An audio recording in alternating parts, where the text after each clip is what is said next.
Sovereign Minds, the podcast. I'm by myself. Leslie's in there yelling. It's December 19th, 2025. My sister is on hiatus, and assignment, I guess. She'll be back here pretty soon. We're down here in the epicenter of freedom at Mountaintop Media, and you can go to mountaintopmedia.com, or you can catch us on Rumble at Sovereign Minds. Look for the logo. And today's podcast we're at 161, and we're going to title this one "A Bridgett Too Far." We have a special guest. I saw in the news, I guess it was yesterday and maybe this morning too, that you are suing Patrick Jones. Is here with us, I guess, and it's I mean it's not like we haven't done this before, you know. Well, and it's this was an interesting week. And again, I'm Patrick Jones, former mayor of City Redding, former supervisor of Shasta County, and I've just been out of office for about a year. But this goes back to the 2022 primary race, which was... So did I get the title in first? Yeah, well, we got it now. Bridgett Too Far? There we go. And so, probably the most contested race in Shasta County's history was that 2022 primary, where we had 6 established candidates and 6 non-established candidates. And it's really interesting in that, and now there's more and more stuff coming out that they've got proof of electioneering and fraud and all kinds of stuff. Well, not necessarily in Shasta County, but we actually can prove it in Shasta County, and I'm going to make that bombshell report next January. Okay. We have the proof of what occurred on that 2022 primary election, and it didn't occur in Russia or China or Sacramento, but it was right here out of Market Street. We have the proof, and I'll be dropping that bombshell in January. But that's a separate issue from what happened inside the DA's office in 2022. And so my claim, and this week we filed with Shasta County Superior Court against Stephanie Bridgett for fraud, for using her staff and herself campaigning in that cycle. And so what ultimately happened was the 6 non-established candidates in 2022, starting in around January, February, got a good head start. There was 6 good... They had money backing. They had backing. They had good candidates, good issues. They had a good head start. They had campaigns. They had campaign managers. They were working on all cylinders. This was all funded by Shasta Forward, if I remember correctly. Well, no, the Shasta Forward was funding the established candidates, and then the Liberty Committee was funding the non-established candidates. So you're talking about the non-established. We're talking about, so we have a group of non-established candidates that are well-funded. They're good. They're right on the issues, and they're coming out swinging. TV, radio, mailers, they're doing well. It caught all the established candidates off guard. And in the case of Stephanie Bridgett, by the time February or March came around, she knew she was going to lose that race. Whistleblower number 1 said exactly that. Really? And said that... This was the race with Eric Jensen? With Eric Jensen. Okay. And so we have somebody that worked within the office saying that was credible, that they were going to lose that race and that they had to campaign on county time. So they witnessed her saying that? Correct. And the witness was credible, and that particular person said 80 to 90% of their time was spent campaigning. And they were working for Bridgett at the time. They were working in the DA's office for Bridgett, campaigning on county time, 80 to 90% of their time. Now, what happens when 80, 90% of your time is being focused on campaigning? That means that you're not getting your regular work done. And we also now know from statistics, and that took a little time to see, that in that year 2022, that half of her cases were dismissed, unprecedented in any district attorney office in the state of California. She just dismissed them. She cared more about getting reelected than she did about her cases or the community. Well, her stance, from what I heard on the interview with her, is that they weren't doing it during their own time. They all were volunteering, and they weren't being paid when they were doing it. That's what she said. Now, there is a report that Shasta County paid for. John Beers performed the report. It was a very weak report, but, and keep in mind, in this investigation on the first whistleblower, John Beers, when he does an investigation, he doesn't determine the legal ramifications. That's done by a court. He just states facts. Yeah. And his stated fact was sustained, that Stephanie admitted to campaigning on county time. There's a report that says this? There is a report, and it is public information. We made it public. So that Stephanie admitted to campaigning on county time, and the whistleblower said 80 to 90% of her time was campaigning and was found to be credible. So that's all fact. That's all fact. There's the old fact. saying in politics, when they deny it, you know it's true. Now, he did a very weak report. He only interviewed 5 people out of 75. He only took a look at 100 emails compared to the thousands that were available. So it goes quite a bit deeper. The fact that half of your cases got dismissed shows you the level of how much they were campaigning out of that office. Now, what did we see from the outside? Because we weren't in the office, but what we saw from the outside on Facebook, there was nonstop Facebook posts from people working inside the office trying to help Stephanie on the social media platforms. And we saw that, and lots of people will come forward and saying, we were battling with Kelly, we were battling with all these different people that worked within the office constantly. And so there are thousands of emails to that effect, and they weren't getting their work done. And what she also did by allowing this was it put all those people in a very bad position, because you're breaking the law. You're not getting your work done, you're campaigning on county time, and it's illegal. So that's. I would think that during the course of this case that you could subpoena those witnesses and get depositions and see what they have to say. Absolutely. As we make it through this process in the next couple months, we will start heading in that direction. And this is a complicated case, because we've got dozens and dozens of people that will be subpoenaed. They will have to testify under oath. We have thousands of emails that we'll be going through, and we will establish the level of campaigning out of that office, which is substantial.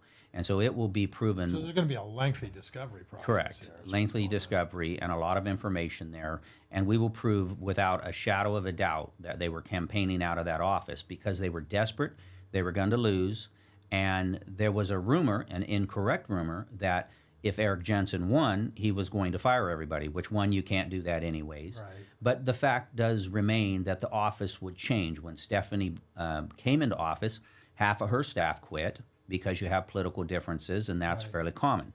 So that's basically what was being misinterpreted, is that there would be a change. Some of the people wouldn't be staying there. It would have to be. And so she did this. She admitted to it. It's in the first report. Now, here I come along as chairman of the board in 2023, and we get a new CEO somewhere early in the year. This is Rickard. This is Dave Rickard. Right. And within a couple weeks of him being on the job, he catches me in the hall one day and he says, hey, Monica Fugit over at Support Services says that investigation on the DA is wrapping up. And I said, I don't know about it. Now, he assumed I would know about it because I've been there for a couple years. He's been there chairman of the board, and he's been there for 2 weeks. And so he assumed I knew about this investigation. I said, Dave, I don't know about it. They've never told me about any investigation on the DA. So I go talk to him. Who initiated that investigation, you know? County Council did. Okay. County Council, most likely Ruben Cruz or Jim Ross, but most likely Ruben Cruz. And so then I go over, and by this time Ruben Cruz has already resigned, and I think Jim Ross has already resigned, so now I'm dealing with Matt McCumber as County Council interim. So I go see Monica, and I say, Monica, Dave says that there's a investigation that's wrapping up with the DA. And she goes, yeah, we're wrapping it up. And I said, well, how come I don't know about that? And she goes, because we don't tell you about them. And I said, excuse me? And she goes, well, wow. We don't tell. I said, so every internal investigation, you don't tell the board? She goes, nope, we never have. So how many investigations and what has gone on where the board has never seen or been able to scrutinize any of these investigations? It's mind-blowing, really. Well, then what it does is it just ends them. Right. I mean, they're ended. They're ended because it doesn't matter what the evidence doesn't matter says. what that comes out, right? Yeah, because who's going to do anything, and what can they do if they don't even know about it? So we didn't know about any of them. Dave now probably has learned, hey, don't tell the board, right, about these. And, isn't that kind of insubordination? It's wrong. And I said, well, that policy... Is that just policy? Right. I said, that policy is going to change. And in fact, I said, not only is that policy going to change, but any internal investigation on an elected official or a department head should become public. Right. So I went and took a look at that report. A lot of names were redacted. I asked for things to be unredacted. I did get an unredacted report. And sure enough, in there, a whistleblower came forward that worked within the DA's office saying that 80 to 90% of their time was campaigning. They interviewed Stephanie Bridgett and said, Stephanie, have you campaigned on county time? Her answer was yes. 1, 2. Now it's no. Now it's no, but then it was yes. And he's looking, John Beers, the investigator, has 29 emails that he's got out of her office on county time. So he knows she's campaigning on county time. He asks the questions. She says yes. He concludes that sustained allegations, the whistleblower was credible.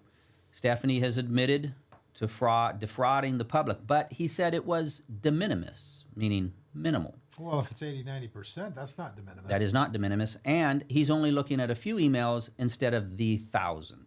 So he tried to cover it up to minimize the liability for the county. Why would they initiate the investigation in the first place? Because it's required by the California Whistleblower Protection Act. So the whistleblower came forward, and that's what started the That's what started it. So they do an investigation. They do have some sustained allegations. She at least doesn't lie and say she didn't, because she did, and we've got the emails to prove But it. she feels probably impervious to any pain. But now she's lying. She's saying there was an investigation and it exonerated me of everything. Well, it did not exonerate you. In fact, it was sustained allegations. Now, John Beers doesn't determine legal findings. That's up to the court. Now, at that time, I said, I saw stuff too. I'm going to file a complaint. I saw county DA employees campaigning on county time. I filed a complaint. They were supposed to now initiate whistleblower number 2 investigation. Now we have Matt McCumber then resigns. Now we have Joe Larmer come on. And so I asked Joe, I said, we need to do this investigation, timely and impartial, and I want a thorough investigation this time. I want to look at all the emails, not just 100 of them. I want to interview everybody that's there, not just 5 of them. And he got a little cold feet on that because he didn't want to do a full investigation, because what's a full investigation going to determine? That there was major fraud committed out of that office in the primary election of 2022. And he's just gotten hired. So and he just got hired. He doesn't want to rock the boat. He doesn't want to step on the DA's toes. So he stalls me. I ask again. I ask again. I ask again and again and again. Throughout the entire year, I don't know how many times I asked to pursue this. I even went out and found an investigator and said, hire this guy. He's licensed in California. If you can't find somebody, if you're having trouble finding somebody, here's somebody. Did he say anything as to why he wasn't following through? He was making excuses of this and that, making excuses and excuses. Now, here's my theory, in that now he knows the depth of the situation. His job is to minimize liability for the county. Right. He sees that there's substantial fraud involved with what the DA because is. if there's a liability here, what are the ramifications of that liability? Is there a monetary issue at hand with and that? now we're starting to hear about how many cases were dismissed, because we were unaware of how many. And now we know that it was half of her cases, almost 800. Well, you would think that the people that were involved, the victims of those cases, they were starting to come forward by this time. So now we're starting to hear rumblings that and now we're starting to hear from the Sheriff's Department. We're hearing from APD and RPD. They're wondering why these cases are not being prosecuted, right? And so this is all starting to make sense as to how that happened, is because what she was doing. So then in 2024, my last year in office, I asked again and again. The whole year I asked, no investigation. Even when I was out of office this year, at the start of this year, I asked again and again. You can't force him to do the investigation. And obviously after a year and a half, he's not going to do the investigation. Right. He's simply hoping now that you're going to get termed out. I'm already out of office. Right. I'm going to go away. Statute of limitations will kick in. Have you talked to the new board about this at all? And what have they said? Yes. So I talked to Chair Cry and asked him to initiate this, and that we need to get this done. And he just refers it back to Joe, and Joe Larmer does nothing. And so I finally then had to file a complaint. I went before the board and let them know my intentions. I filed the complaint. From the date that you filed that complaint, which was June 18th, that's the date that the county denied my complaint. Then you have 6 months, and that's why last week I filed, because we were getting close to the end of that 6-month period, and so we had to file. I gave the county plenty of opportunity to deal with this in-house. They should be holding Stephanie Bridgett accountable for serious fraud that occurred. They're trying to minimize their liability, but you're covering up corruption. Right. I won't do that. And they're going to paint you as this is the Sour Grapes Jones guy, right, who's just out of office and now he's going. But I started this. They can't really say that, because I started this back in 2023. I hadn't run for re-election. I'm chairman of the board, riding high. Right. So they can't say Sour Grapes, because I this was laid upon me. I read the report, and obviously we've got fraud. We've got a serious case of fraud. The sustained allegations are clear. She's even admitted to it, and you tried to cover it up. Now, it's understandable given the corruption that we had in 2022 with a convicted felon of Matt Pontus. We had bad legal representation with Ruben Cruz and Jim Ross and Matt McCumber. So I could see how they would try to simply cover all these things up. And they almost did. Without talking to Dave Rickert in that first 2 weeks, we would have never known about this investigation and probably not pursued anything more. So that was a lucky break. So this is the deep state, basically, for lack of a better term, protecting itself. They're trying to protect themselves, but they're covering up corruption, which I can't do. And yes, it may cost the county money, but if you don't stop corruption, what happens? Keep happening. It just keeps going. We've seen that over and over. Keeps again. going over. And obviously, she's not admitting to it. And so it makes you wonder at the end of the day, let's say you get this filed and it's successful and it exposes all this, what's going to happen as far as, you can't fire her. She's an elected official. It's going to go after the county itself and not necessarily her personally, or is she stepped out of her immunity with the corruption? So we're going to ask the court, and what I believe the county should have done, because she has admitted to the fraud. And when you admit to fraud, that it's obviously not in your scope of work. We don't tell people to do fraudulent things. That's not in your job description. Right. And so, county DA prosecute cases and commit fraud.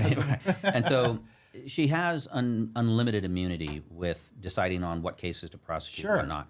But you have no immunity when you do stuff outside of the scope of work. If we had a sheriff deputy selling marijuana out of the back of his squad car, we don't defend that. He's on his own. Yeah, it's negligence is what it is. And it's the same thing here, but they've chosen to defend her, which now creates a conflict of interest. We're going to ask the court to make the county step away.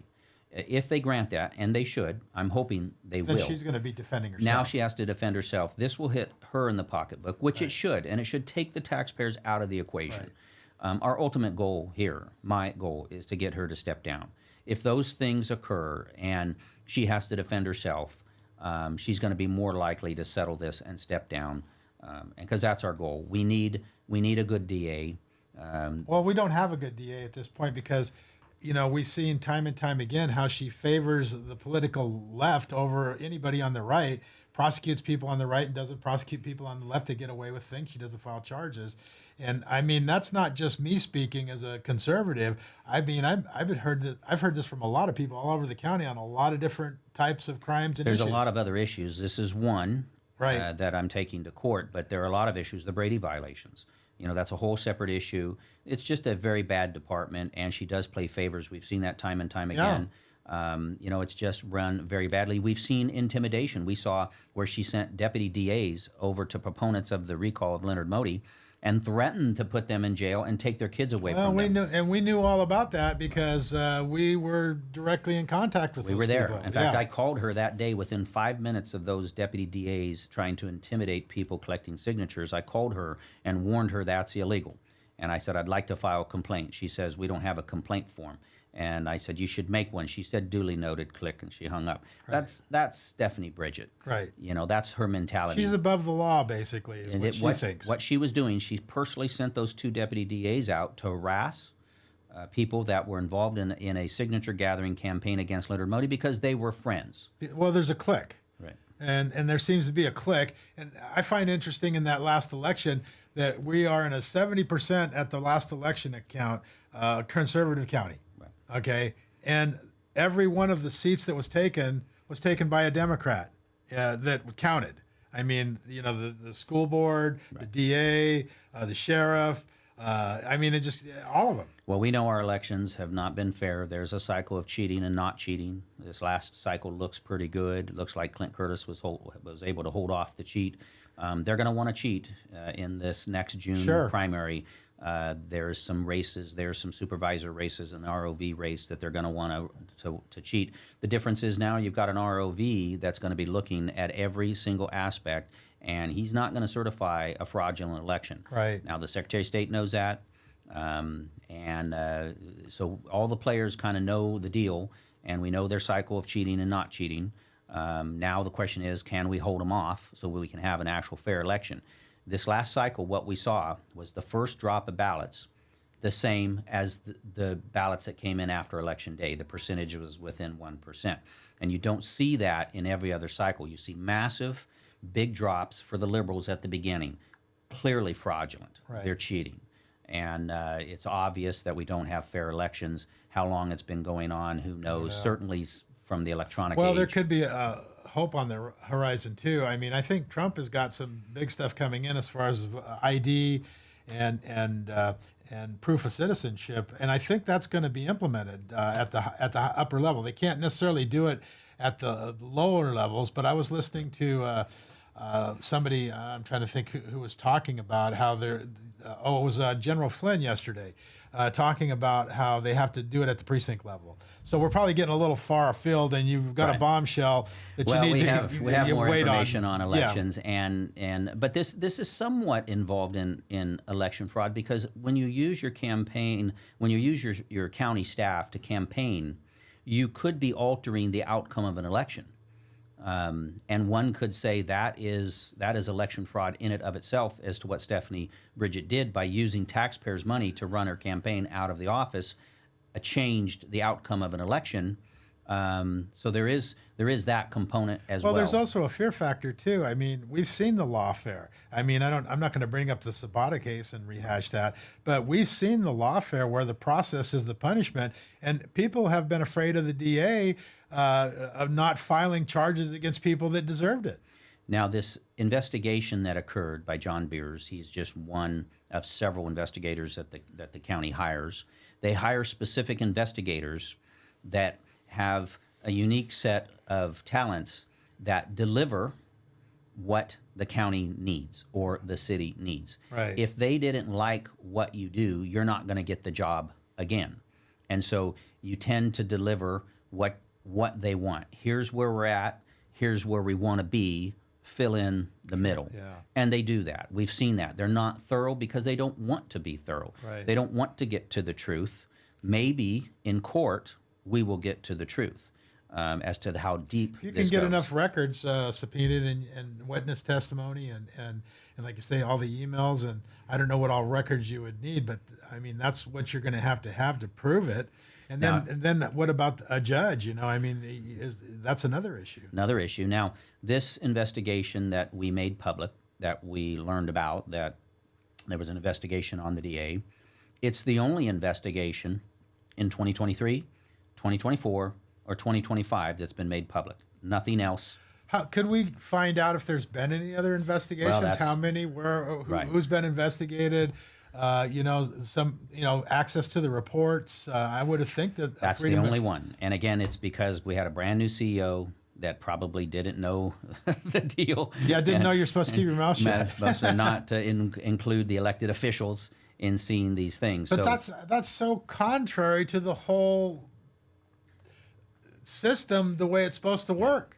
Well, and you've got to, unfortunately, at City Hall and here at the board to a certain extent, when you have elected officials that don't have deep experience, you're relying on staff. Right. And you're going to rely on that staff to give you good information, and you're not going to question them when, in fact, you've got to question them all the time. And I learned that right from the beginning. I learned that in 2007. But it also puts a target on you. They don't like that. Yeah. Right? The establishment does not like that. They want you to go with the flow, cut the ribbons, eat the cake, go to the parties, Right. have a good time, and don't look at things. But you're not solving problems, and it allows serious corruption to filter in, which is what I've seen at City Hall, and it's what I've seen at the county.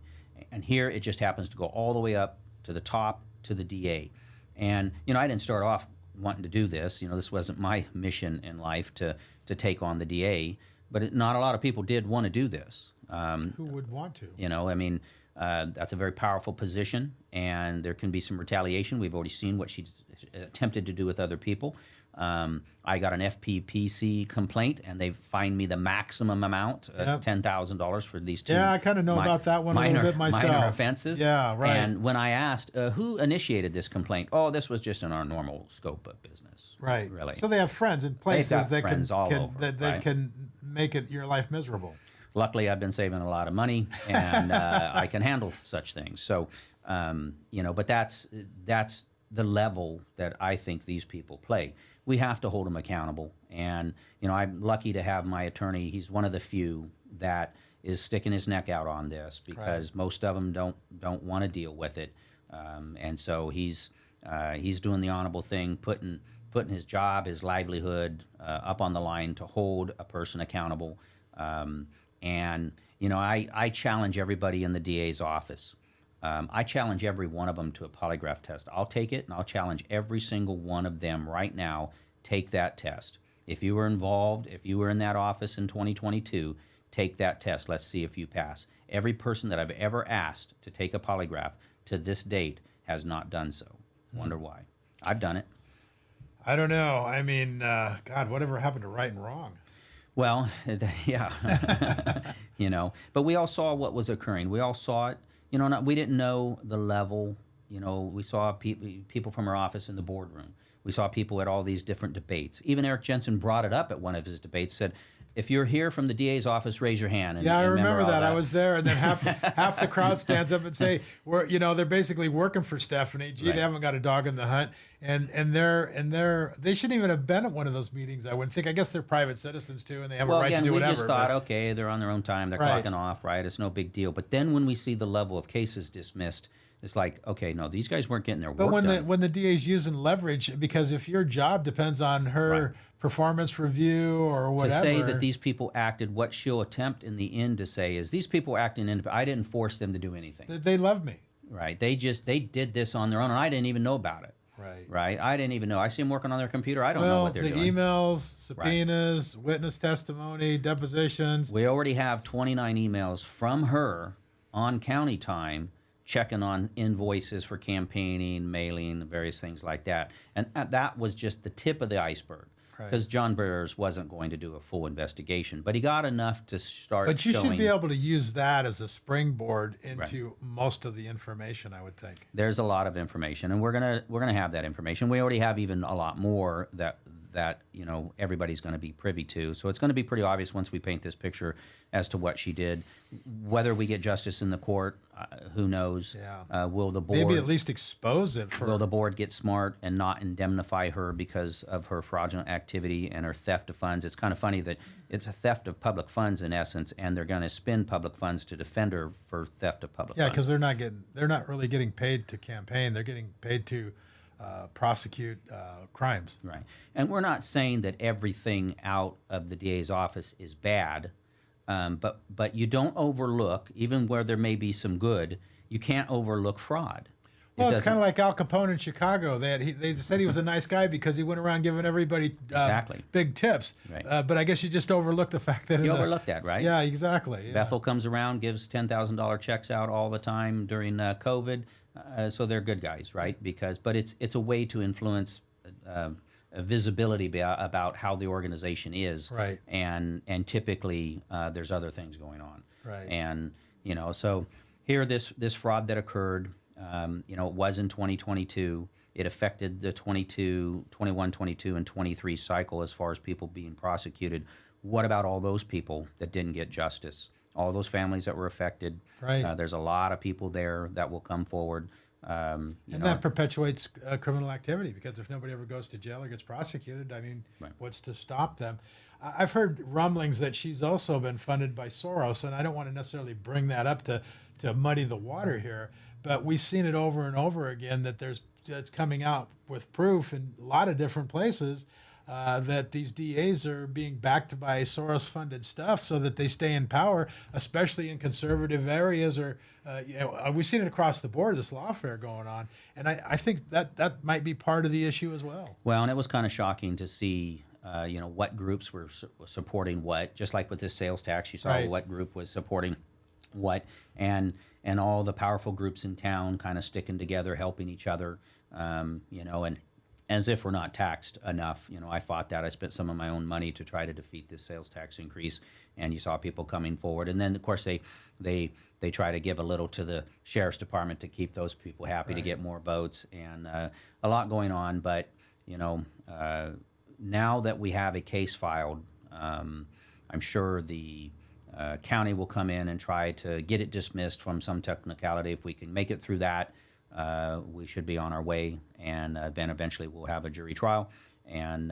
we'll have 12 people, and hopefully we get justice there. We'll hold her accountable, and we're not going to stop until we do that. And we can continue no matter what happens in court, because whether we get fairness there or not, you can appeal and it. she could appeal it, but I think in the end, the public will at least know that fraud took place, and we can expose it at least. Right.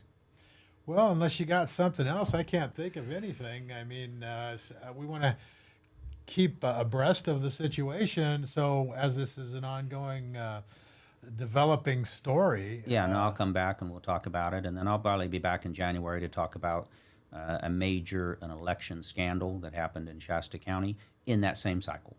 Well, And, very good. Well, it was great having you in. I appreciate it, and it's always good to talk to you about this stuff. And man, what a crazy world we're living in right now. But all I can say is Merry Christmas and Merry Christmas, and I look forward to the asteroid next year. there you go. And government is not reason, it is not eloquence, it is force, and force like fire is a dangerous servant and a fearful master. And we'll see you guys on the next one.